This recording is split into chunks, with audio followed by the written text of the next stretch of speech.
आप सभी को मेरा नमस्कार। आज बेहद ही रोचक कहानी सुनाने वाली हूँ जो सभी के दिल को छूने वाली है। कहानी का शीर्षक है जहाँ रुकना संतोष है। सभी के पास संतोष होता है, लेकिन आजकल जमाने में किसी के पास संतोष नहीं है, ज्यादा से ज्यादा कमाने की इच्छा रहती है। चलिए हम कहानी शुरू करते हैं।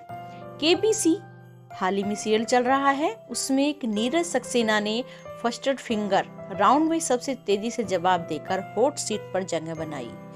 वह बड़े ही शांत भाव से बैठे रहे और बिना चिल्लाए और बिना नाचे, बिना हाथ उठाए, अमिताभ को बिना गले लगाए उन्होंने अपनी खुशी जाहिर की। नीरज एक वैज्ञानिक हैं जो पीएचडी और कोलकाता के विश्वविद्यालय में कुलपति हैं। उनका स्वभाव सहज और सादा है।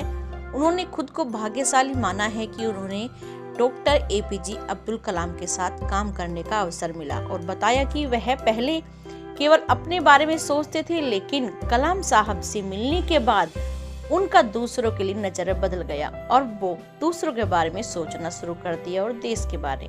नीरज ने खेलना शुरू किया। उन्होंने एक बार ऑडियंस पोल ली, लाइफलाइन का इस्तेमाल किया, लेकिन चूंकि उनके पास डबल टिप लाइफलाइन भी थी तो उसे भी उन्होंने बाद में इस्तेमाल करने का अवसर मिला।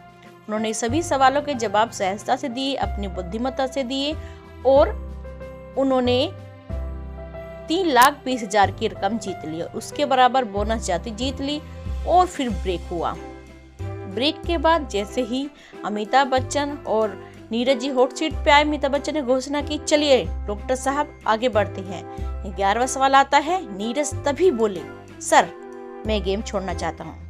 अमिताभ आश्चर्य में हुआ कि आपने तो लाइफलाइन भी इस्तेमाल नहीं की, अभी तो आपकी 3 लाइफलाइन बची हुई हैं और आप 1 करोड़ से पहुंच सकते हो क्योंकि आप अच्छा जवाब दे रहे हो। फिर भी वह छोड़ रहे थे। उन्होंने पूछा, ऐसा क्यों? ऐसा पहले कभी नहीं हुआ। नीरज ने शांतिपूर्वक उत्तर दिया, अन्य खिलाड़ी इंतजार कर रहे हैं और वो मुझसे बहुत छोटे हैं, उन्हें भी खेलने का मौका मिलना चाहिए।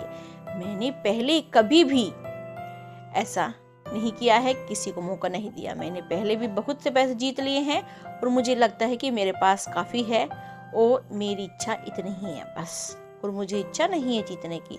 अमिताभ बच्चन भी स्तब्ध रह गए और सभी जगह सन्नाटा छा गया। फिर सभी खड़े होकर उन्हें लंबे समय तक तालियों से सम्मानित किया। अमिताभ बच्चन ने कहा, आज हमने बहुत कुछ सीखा है। ऐसे व्यक्ति बहुत कम मिलते हैं या मिलते ही नहीं हैं। सच कहूँ तो ये पहली बार है जब मैंने किसी को अपने सामने इतनी बड़ी संभावना के बावजूद दूसरों को मौका देने और उनके पास जो पर्याप्त है मानने वाला देखा है। मैंने मन ही मन उन्हें सलाम किया।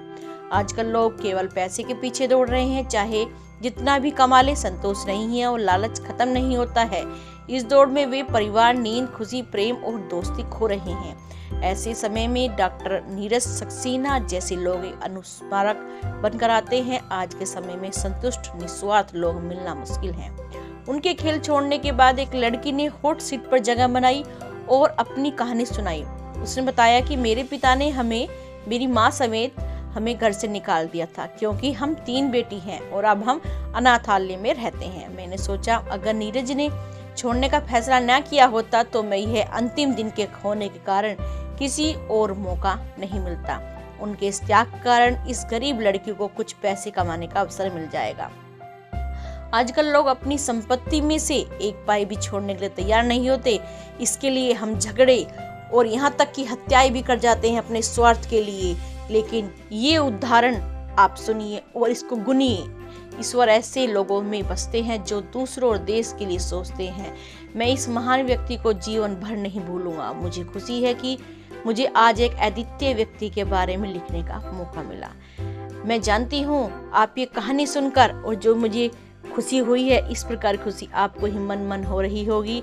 तो आप भी जब भी जरूरत पड़े दूसरों की सहायता करें और उन्हें मौका दें कुछ करने का, जिससे सभी खुश रहेंगे। यह सबक मैंने भी सीखा है। मैंने हमेशा ऐसे लोगों की प्रशंसा की है और मैं मानती हूँ कि उनके बारे में ईमानदारी से लिखना समाज के उत्थान के लिए आवश्यक है।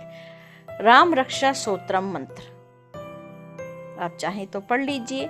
राम रमेति रमेति रमे रमे मनोरमे सहस्रनामम तल्यम राम नाम वरानेन। सदैव प्रसन्न रहिए, सदा खुश रहिए, जो प्राप्त है उसमें पर्याप्त रहिए।